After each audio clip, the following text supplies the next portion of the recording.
Azerbaijani MP Sevil Mİkayılova joins us once again to discuss this further. Ma'am, thank you so much for joining us again.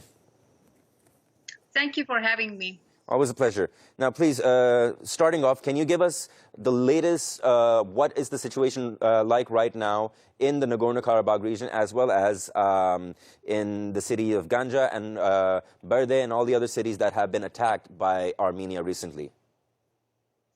Unfortunately, Armenia is continuing attacking the Azerbaijani territory, and the major target is the civilian population of Azerbaijan. They are continuing to attack Azerbaijani cities Ganja, Berde, Goranboy, Mingechevir, and others nearby densely populated Azerbaijani regions, so that to distract the attention from the battlefield and to increase the number of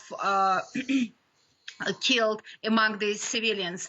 Unfortunately, Armenia hasn't so far received deserved pressure from the international community because Armenia is still violating the international conventions, special Geneva Convention, the fourth Geneva Conventions, and other documents adopted by the United Nations organizations and other European institutions, which prohibit attacking civilians during the battle operations, and the results are on the eyes. There are almost 30 killed among the civilians, among the Azerbaijanis, and too much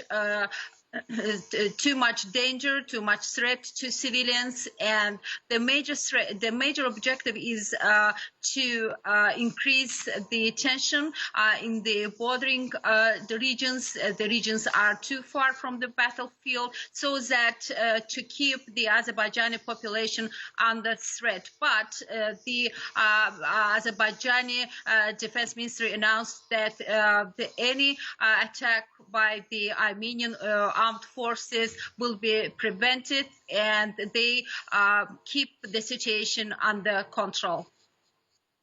To that point, actually, what exactly do you think Armenia is aiming by attacking these cities? I know you've answered this before, but it's just the fact is that the provocations are continuing. It seems Azerbaijan is still on the defensive. It's still protecting its own territories. But however, if this persists, would it lead to Azerbaijani armed forces having to not only just clear out the region that's been occupied, but also enter into Armenian territory in order to stop these attacks once and for all?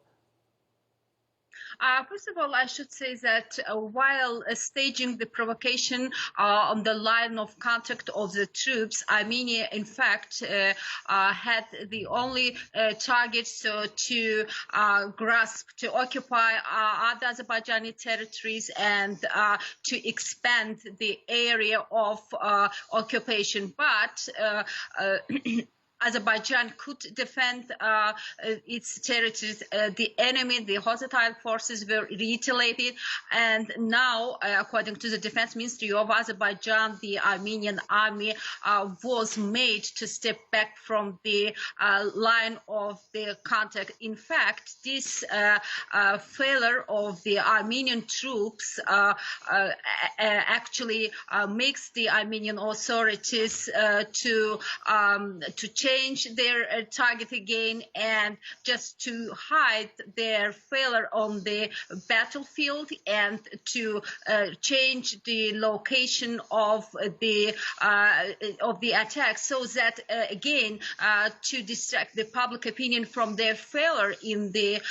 battlefield. Because for many years Armenia tried and they aspired to establish establish an opinion in their own society and also in the international communities that they have very strong army. They have a winner army. They could take a dominant position during the military operations in 1992, and they could occupy the territory of Azerbaijan. So they were in a prevailing position.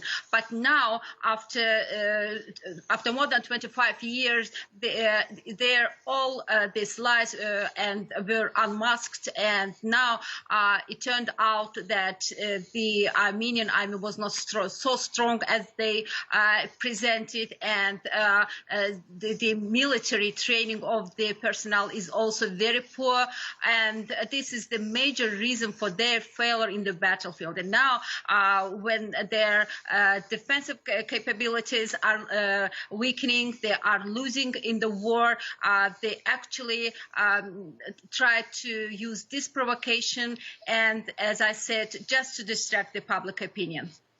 Okay, ma'am.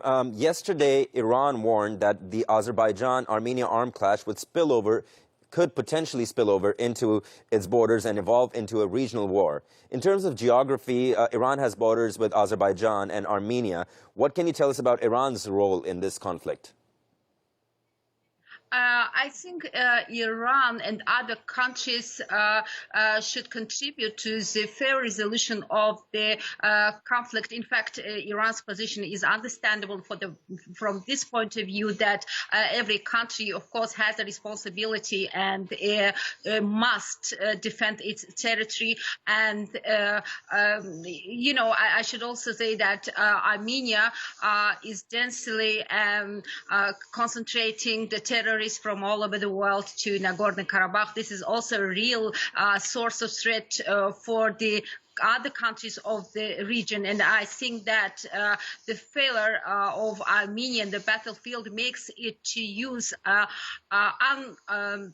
how to say, very strange ways, and so Armenia actually wants to use the borders just to open a corridor for terrorists to come to Nagorno-Karabakh and to concentrate there. I think one of the reasons for Iran's this worry action is also this factor also, because before we heard from different news sources, from media, that Armenia is importing terror groups from other countries into these territories, and we understand their major goal, so to create a source of threat in the region. I think that it is really very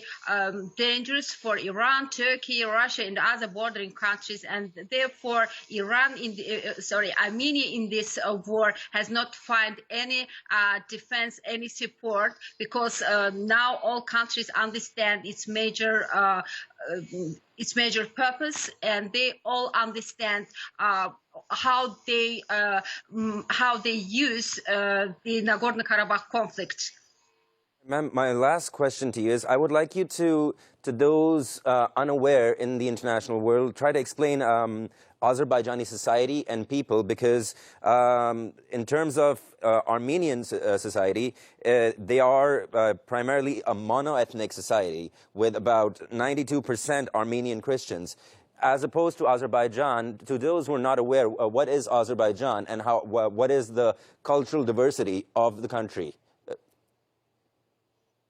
From the very beginning, so Armenia's state policy was to establish a mono-ethnic country. Therefore, they drove out all other nations. They have no even a desire to live together with other nationalities. This is not just a word or accusation towards this nation, but the documents say by themselves the country doesn't have any other nationality nationality residing in this territory. So what does it mean? It means that Armenia really a nationalistic country, and this country pursues a nationalistic policy. But as to Azerbaijan, so, you know, there are too many nationalities in Azerbaijan, so we pursue a tolerant policy, and Azerbaijan is recognized in the international arena as a country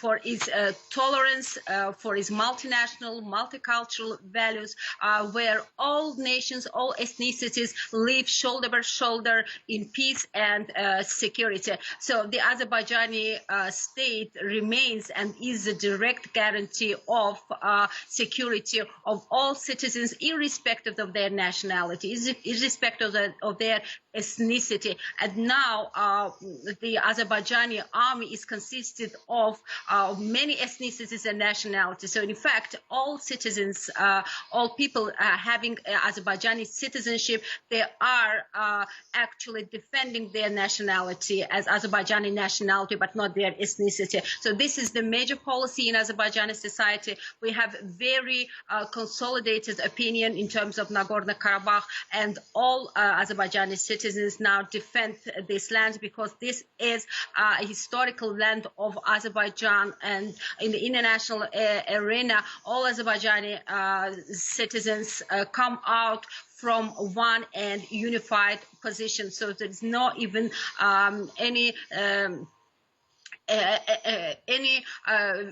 frustration, any change in this position. So I think this is the difference of Armenian and Azerbaijani societies. For these years, for the years of independence, we could create this society, this healthy society, which is acceptable to all. Ms. Sevil Mİkayılova, thank you so much. Thank you.